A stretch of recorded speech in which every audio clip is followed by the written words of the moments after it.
안녕하세요, 섭입니다. 작업하던 도중에 이건 별도의 팁으로 남겨놓는 게 좋겠다 싶어서 이렇게 따로 영상을 찍고 있습니다. 어떤 거냐면 지금 이건 제가 이런 느낌으로 만들 거예요. 이런 느낌으로 지퍼가 이렇게 꺾어지게끔 만들 건데 이 부분도 나중에 이렇게 꺾어질 겁니다. 이럴 때 구멍을 뚫는 데 있어서 주의하셔야 되는 부분이 있습니다. 어떤 부분이냐면 간격이에요. 그 전에 제가 이 크리저 라인과 이 그리프 구멍을 뚫는 간격에 대해서 말씀을 드린 적이 있습니다. 그런데 평평할 땐 크게 상관없어요. 평평할 땐 크게 상관없는데 꺾어지는 부분이 생겨버리면 그 부분에 대해서는 이 라인에 최대한 바짝 붙여서 하는 게 좋습니다.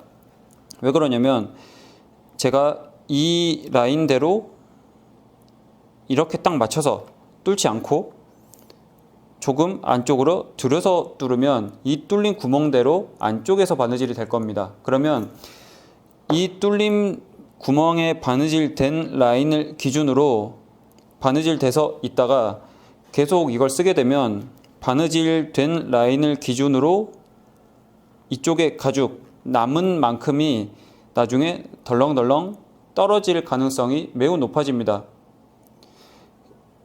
예를 들어 제가 이만큼 더 들여서 한 5mm 만큼 더 들여서 뚫어서 했다고 하면 그 남은 부위만큼이 본딩으로 고정이 되어 있다가 쓰면 쓸수록 떨어지게 될 거예요. 그래서 이런 식으로 꺾어지는 부위나 그런 것들을 하실 때는 이 라인에 바짝 붙여서 하시는 게 좋습니다. 그래서 제가 이와 관련된 비슷한 맥락으로 영상을 올려드린 게 있죠. 이 지퍼도 마찬가지입니다. 지퍼도 이렇게 꺾이는 부분에 있다 보니 이 라인에 맞춰서 잡아줘야 오래 가고요.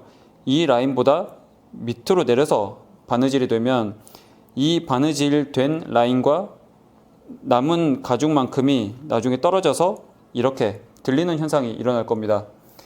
그래서 이 부분에 대해서 항상 신경 쓰고 이런 경우에는 이 크리저 라인 혹은 디바이더로 그어놓은 그 라인에 맞춰서 딱 맞춰서 여유 공간 없이 뚫으시면 조금 더 좋을 것 같습니다.